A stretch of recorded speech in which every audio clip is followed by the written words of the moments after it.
खुदावंद यीशु मसीह के नाम में एक बार फिर से आपका स्वागत करता हूं अपने उसी प्रोग्राम में जिसका नाम है 40 Days of Knowing God। आज फिर परमेश्वर को जानने की श्रृंखला में एक स्वभाव जो परमेश्वर का है वो आपके बीच में रखना चाहता हूं, और ये परमेश्वर के वचन में पतरस के द्वारा विदित है। ऐसा लिखा हुआ है, अब परमेश्वर जो सारे अनुग्रह का दाता है। आज जो मैं बात करूंगा, परमेश्वर सारे अनुग्रह का दाता, सिर्फ अनुग्रहकारी नहीं है, अनुग्रह देने वाला नहीं है, पर सारे अनुग्रह का दाता है। अनुग्रह किसको बोलते हैं? अनुग्रह उसको बोलते हैं जो कुछ मेरे बिना किसी खूबी या लियाकत के, मेरे बिना कमाए या मेरे बिना डिजर्व करे किसी की दया से मुझे मिलता है, उसे अनुग्रह बोलते हैं। अनुग्रह वो नहीं है कि आपने बड़ी मेहनत से पाया, वो आपकी मजदूरी है। क्योंकि आप जानते, रोमियो 4:4 में ऐसा लिखा है कि काम करने वाले की मजदूरी देना दान नहीं है, ग्रेस नहीं है, वो अनुग्रह नहीं है, परंतु हक समझा जाता है। और इसलिए पतरस जो है वो पहले पतरस उसके 5 अध्याय 7 से 10 में कुछ यूं कह रहा है, अपनी सारी चिंता उसी पे डाल दो। इससे पहले जवानों से कह रहा था अधीन रहो, और फिर उसके बाद कह रहा है अपनी सारी चिंता उसी पे डाल दो क्योंकि उसको तुम्हारा ध्यान है। सचेत हो और जागते रहो क्योंकि तुम्हारा विरोधी शैतान गर्जने वाले सिंह के समान इस खोज में रहता है किसको फाड़ खाए। विश्वास में दृढ़ होकर और यह जानकर उसका अर्थात शैतान का सामना करो कि तुम्हारे भाई जो संसार में हैं ऐसे ही दुख भोग रहे हैं। यह जानकर के मुझे हिम्मत क्या मिलेगी? अगर मैं दुख भोग रहा हूं तो यह जानकर मुझे हिम्मत कैसे मिलेगी कि दूसरे लोग भी दुख भोग रहे हैं। हिम्मत उस पे मिलेगी कि अगर अय्यूब ने दुख भोगा तो कैसे परमेश्वर ने उसकी हिफाजत करी। अगर अब्राहम ने दुख भोगा तो परमेश्वर ने कैसे उसकी हिफाजत करी। अगर मूसा ने दुख भोगा तो कैसे परमेश्वर ने हिफाजत करी। पिछले समय में परमेश्वर दुख भोगने वालों के साथ रहा, आज भी जो धार्मिकता के लिए दुख भोग रहे हैं परमेश्वर उनके संग रहेगा। पर आगे सुनिए क्या लिखा है, ऐसे दुख के समय में तब उसने 10वें पद में कहा, अब परमेश्वर जो सारे अनुग्रह का दाता है, जिसने तुम्हें मसीह में अपनी अनंत महिमा के लिए बुलाया, तुम्हारे थोड़ी देर तक दुख उठाने के बाद आप ही तुम्हें सिद्ध और स्थिर और बलवंत करेगा। इन दुखों के बावजूद उसका अनुग्रह, क्योंकि वो सारे अनुग्रह का दाता है, उसके अनुग्रह के द्वारा तुम सिद्ध हो जाओगे, स्थिर हो जाओगे और बलवंत हो जाओगे। दुखों के बावजूद। जी हां, दुख हम में से किसी को नाश नहीं कर पाएंगे। परमेश्वर की मंडली को आज के दिन तक दुखों ने नाश नहीं किया है, दुख उसको बर्बाद नहीं कर पाए हैं। बहुत से दुख आए, रोम की सल्तनत के समय में, नीरो के समय में, डायोक्लीशियन के समय में, डिशियस के समय में, इन सब के समय में कलीसिया ने बहुत दुख उठाया, लेकिन कलीसिया मजबूत खड़ी रही, मजबूत खड़ी रही। क्योंकि परमेश्वर जो है सारे अनुग्रह का दाता है। उसके अनुग्रह के द्वारा मिल क्या रहा है, इसके अनुग्रह का रिजल्ट क्या हो रहा है? सारे अनुग्रह का दाता मुझे स्थिर कर रहा है, सिद्ध कर रहा है और बलवंत कर रहा है दुखों में भी। इसीलिए पौलुस कह पाया कि हम दुखों में भी आनंद करते हैं, क्योंकि परमेश्वर दुखों में हमें छोड़ नहीं देता, पीड़ा संकट क्लेश में हमें छोड़ नहीं देता। उसका अनुग्रह दुखों में हमारे साथ और ज्यादा बढ़ जाता है, अकेलेपन में उसका अनुग्रह और ज्यादा बढ़ जाता है। परमेश्वर का अनुग्रह हमारे लिए काफी होता है। सुनिएगा, जब वो कह रहा है सिद्ध करेगा, तो ये जो शब्द सिद्ध है इसका मतलब है कंप्लीटली इक्विप्ड, पूरी रीति से हमें लैस करेगा हथियारों से। जो कुछ मुझे चाहिए, धार्मिकता के हथियार चाहिए, वो मुझे देगा। मुझे अगर इस पृथ्वी पर सेवा करने के लिए लोगों का साथ चाहिए, परमेश्वर लोगों को साथ ला करके जोड़ देगा। अगर परमेश्वर की सामर्थ चाहिए, वो मुझे देगा। चंगाई का वरदान चाहिए, मुझे वो देगा। मुझे भविष्यवाणी का वरदान देगा। मुझे परमेश्वर अपने वचन को बूझने और समझने की शक्ति देगा। जो कुछ मुझे उसकी सेवा के लिए चाहिए, उसके लिए वो मुझे सिद्ध करेगा और स्थिर करेगा। स्थिरता अपने आप में बहुत जरूरी है, विचारों में, निर्णयों में स्थिरता। क्योंकि दुख के आते समय हमारे विचार डगमगाने लगते हैं, हमारे निर्णय डगमगाने लगते हैं। अब क्या करें, दुख आ गया है, अब क्या करें। ऐसे समय में परमेश्वर का अनुग्रह आपको दुखों में भी स्थिर करे रहेगा। इसका मतलब दुख आएंगे लेकिन आप डावाडोल नहीं होंगे। आपने पढ़ा होगा, 2 घर थे, एक बालू पर बनाया गया था और दूसरा चट्टान पर बनाया गया था। घर दोनों बने थे, लेकिन बालू वाला जल्दी बना होगा क्योंकि उसको खोदने में कितना टाइम लगा होगा। जल्दी घर बन करके तैयार हो गया। चट्टान वाला इतना लंबा समय ले रहा है, लेकिन अंत बताएगा कि कौन मजबूत खड़ा रहा। इसका मतलब मुसीबत दुख सब पर आएगा, लेकिन परमेश्वर का अनुग्रह उसको थामे रहेगा। चट्टान के समान उस घर को थामे रहेगा, ताकि ना आंधी उसको तबाह कर पाए, ना बारिश उसको तबाह कर पाए, और ना ही बाढ़ उसको गिराने पाए और हिलाने पाए।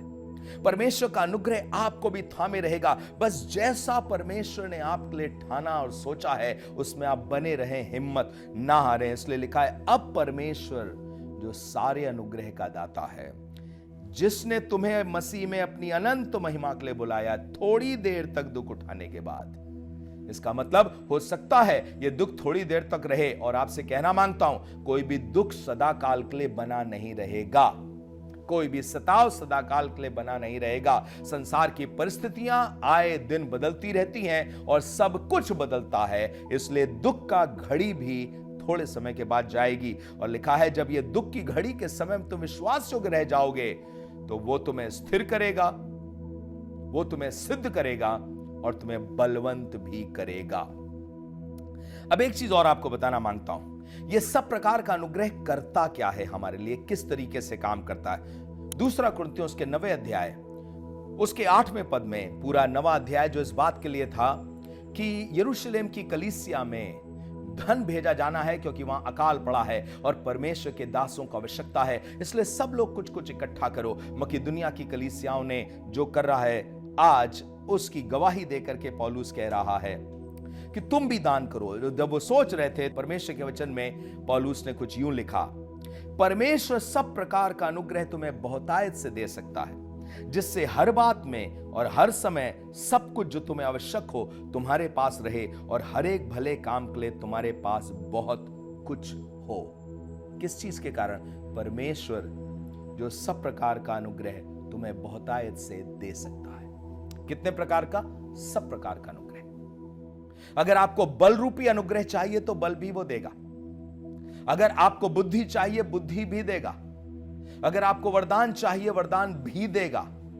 जिस चीज के लिए आप परमेश्वर से मांग करेंगे कि उस भले काम के लिए मुझे यह चाहिए, परमेश्वर देगा। सुनिएगा, फिर से पढ़ना चाहता हूं इसको सावधानी से। परमेश्वर सब प्रकार का अनुग्रह तुम्हें बहुतायत से दे सकता है। तुम जब दूसरों की मदद कर रहे हो, दूसरों के लिए सोच रहे हो, तो परमेश्वर तुम्हें भी सब प्रकार का अनुग्रह बहुतायत से दे सकता है, जिसका मतलब परिणाम स्वरूप हर बात में अनुग्रह क्या करता है? हर बात में आपको देने लायक बनाएगा। हर समय सब कुछ जो तुम्हें आवश्यक हो तुम्हारे पास रहे। अब एक बहुत इंपॉर्टेंट चीज है, यहां यह नहीं लिखा कि हर बात में हर समय सब कुछ जो तुम्हारा मन करे। यहां यह नहीं लिखा हर बात में हर समय सब कुछ जो तुम्हारी इच्छा हो जाए। यहां यह नहीं लिखा जिससे हर बात में हर समय सब कुछ जो तुम्हारे मन में आ जाए, पर लिखा है जो तुम्हें आवश्यक हो वो तुम्हारे पास रहे, और हर भले काम के लिए तुम्हारे पास बहुत कुछ हो। यह कैसे होगा? परमेश्वर के अनुग्रह के द्वारा। आप परमेश्वर के काम में लग जाइए, आप काम ढूंढिए परमेश्वर का। उसने आपके लिए क्या रखा है कि आप उसको पूरा करें, और यह मत सोचिए कैसे होगा। परमेश्वर हर प्रकार का अनुग्रह आपको देगा कि आप हर समय सब कुछ आपके पास हो जो सेवा के लिए जरूरी है, जो भलाई के काम के लिए जरूरी है। यहां स्वार्थ के लिए नहीं मांगा जा रहा है। समझिए, मैं अपने आराम के लिए जहाज नहीं मांग सकता, लेकिन परमेश्वर अगर तुझे भाए तो तू अपनी महिमा, अपने राज के लिए मुझे यह सब कुछ दे जो जरूरी है। और परमेश्वर सब प्रकार का अनुग्रह तुम्हें दे सकता है। कितने प्रकार का? सब प्रकार का अनुग्रह दे सकता है। दुख में वो अनुग्रह दे रहा है, और यहां पर सेवा के लिए वो अनुग्रह दे रहा है। क्योंकि ये लोग देना मांग रहे थे कि हम यरूशलेम की कलीसिया के लिए क्या भेजें, और पौलुस कह रहा है परमेश्वर तुम्हें देगा ताकि तुम सेवा के काम के लिए तत्पर रहो।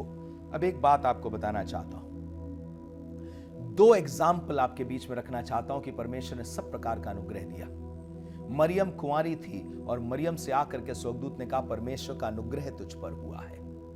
ओहो, तो अनुग्रह में हुआ है, अब तो कुछ बड़ी ढेर सी चीजें मिलेंगी ना। परमेश्वर का पुत्र तेरी गर्भ में आएगा, तुझे बदनामी मिलेगी, तुझे भागना पड़ेगा, रात के अंधेरे में तुझे यात्रा करनी पड़ेगी, अपना देश छोड़ के दूसरे देश जाना पड़ेगा, और यूसुफ को ही ऐसे कष्ट उठाने पड़ेंगे और तुमको भी ऐसे कष्ट उठाने पड़ेंगे। पर यह परमेश्वर का अनुग्रह हुआ है कि तुम इस भले काम को पूरा कर सको। कई बार हम दुख देख करके हमें लगता है इसमें क्या भला काम है। अरे कहां गया परमेश्वर का अनुग्रह। परमेश्वर का अनुग्रह जो है वो दुख को हटा नहीं रहा है, पर दुख पर विजयी होने के लिए आपको ताकत दे रहा है। दुख के बावजूद जीत करके फतेहयाब होने के लिए आपको ताकत दे रहा है। इतना ही नहीं, एक आदमी का जिक्र तो आपने पढ़ा होगा जिसने 3 बार विनती करी। दूसरा कुरिन्थियों 11-12 अध्याय पूरा इसके बारे में है, और 12वें अध्याय में कहने लगा मैंने 3 बार परमेश्वर से विनती करी कि कांटा मुझे चुभाया गया हट जाए। परमेश्वर ने कहा मेरा अनुग्रह तेरे लिए बहुत है। मैं आपको बताऊं ये किन किन चीजों से जूझ रहा था, मैं पढ़ता हूं। दूसरा कुरिन्थियों 12 अध्याय 10 पद सुनिएगा, किन किन चीजों से जूझ रहा था जिसके लिए वो कह रहा था प्रभु ये कांटा हटा लीजिए। उसने कहा इस कारण मैं मसीह के लिए निर्बलताओं और निंदाओं और दरिद्रता में और उपद्रवों में संकटों में प्रसन्न होता हूं, क्योंकि जब मैं निर्बल होता हूं तभी बलवंत होता हूं। कांटा हटाया नहीं खुदा ने, कांटे को उसने कांटा नाम दिया। शत्रु का दूध घूंसे मारे, निर्बलता, निंदा, दरिद्रता, उपद्रव और संकट, ये सब नाम दे दिए उसने, और कहा परमेश्वर ने हटाया नहीं, लेकिन आपको बताएं इन्हीं कांटों के बावजूद ये विजयी हुआ। उसने कहा मैंने अपनी दौड़ पूरी करी है, मैंने विश्वास की कुश्ती लड़ी और मेरे लिए मुकुट तैयार है। मुकुट हारे हुए व्यक्ति के लिए नहीं होता है। पौलुस को इसका कांटा हरा नहीं पाया, तो आपको भी आपका कोई कांटा हरा नहीं सकता। कोई निंदा, कोई दरिद्रता, कोई संकट, कोई क्लेश, किसी तरीके की कोई चीज क्यों ना हो जाए, परमेश्वर का अनुग्रह उन सब चीजों में आपको बल से भरेगा और आप अपनी विजय को देखने पाएंगे। परमेश्वर थोड़े अनुग्रह का दाता नहीं है, सारे अनुग्रह का दाता है। अगर कोई जवान बच्चा सोच रहा है मैं गिटार बजा करके परमेश्वर की महिमा करवाना चाहता हूं, मुझे परमेश्वर सिखाए, परमेश्वर ये अनुग्रह देगा। अगर कोई जवान ये सोच रहा है मैं बिजनेस करूंगा और उससे परमेश्वर के राज के लिए काम करूंगा, परमेश्वर अब तुमको अनुग्रह दे सकता है। कोई बेटी ये सोच रही है मैं वहीं शादी करूंगी जहां परमेश्वर ने मेरे लिए ठहराया ताकि मैं सेवा कर सकूं, परमेश्वर तुझे अनुग्रह देगा। परमेश्वर अनुग्रह देगा नौकरी करने वालों को, परमेश्वर अनुग्रह देगा अपने आगे बढ़ने वालों को, सेवा करने वालों को। हर भले काम के लिए आपके पास बहुत कुछ हो, ये उसका अनुग्रह है, आपको देगा। क्यों? क्योंकि आपके मन में एक भली मनसा है। और भली मनसा क्या है? ताकि यहां लिखा हुआ है जैसे हमने पढ़ा, हर एक भले काम के लिए तुम्हारे पास बहुत कुछ हो। मेरी दुआ है जब सामने भला काम हो, आपके मन में शक्ति हो, आपके मन में इच्छा हो। जब सामने एक भला काम है, आप अपने पैसे से उस भले काम को पूरा कर दीजिए, क्योंकि यहोवा अनुग्रह देने वाला परमेश्वर है और सब प्रकार का अनुग्रह देगा, और थोड़ा नहीं देगा, बहुतायत से देगा। आपके द्वारा अद्भुत काम परमेश्वर करना चाहता है। क्या आप विश्वास करेंगे कि परमेश्वर, मैं इस लायक तो नहीं, पर तेरा अनुग्रह मुझे इस लायक बनाएगा कि मैं तमाम मुसीबतों के बावजूद विजयी हो सकूंगा, खड़ा हो सकूंगा। जिस तरह से पतरस ने भी कहा, उन तमाम दुखों के सहने के बाद भी वो तुम्हें बलवंत करेगा, स्थिर करेगा और सिद्ध करके खड़ा करेगा। मेरी प्रार्थना है कि आप यही विश्वास करें और प्रभु के अनुग्रह को मांगते रहें। आइए एक साथ प्रभु का अनुग्रह मांगते हैं। हे पिता परमेश्वर, आपके पुत्र प्रभु यीशु के नाम में ये विनती करते हैं, अपने लोगों पर अपना अनुग्रह कर दीजिए। उनको अनुग्रह मिलने पाए, वो अनुग्रह है जो उन्हें स्थिर करेगा, वो अनुग्रह जो उन्हें सिद्ध करेगा, इक्विप करेगा, तैयार करेगा, लैस करेगा विजयी होने के लिए, और वो अनुग्रह है जो उन्हें बलवंत करेगा। प्रार्थना करता हूं प्रभु, तमाम दुखों से होकर के जो जा रहे हैं वो स्थिर खड़े रहें, मजबूत हो, और तेरा अनुग्रह उनको उस पार ले जाए। और प्रभु तमाम कांटों के बावजूद वो कहने पाए, मैंने विश्वास की अच्छी कुश्ती लड़ ली है और मेरे लिए भविष्य में मुकुट तैयार है। प्रभु अनुग्रह कर, प्रभु यीशु मसीह के नाम से मांगते, आमीन। God bless you. प्रभु पर विश्वास करें, वो सारे अनुग्रह का दाता है। कुछ भी जो भले काम के लिए जरूरी है, परमेश्वर आपके लिए प्रबंध करेगा। God bless you.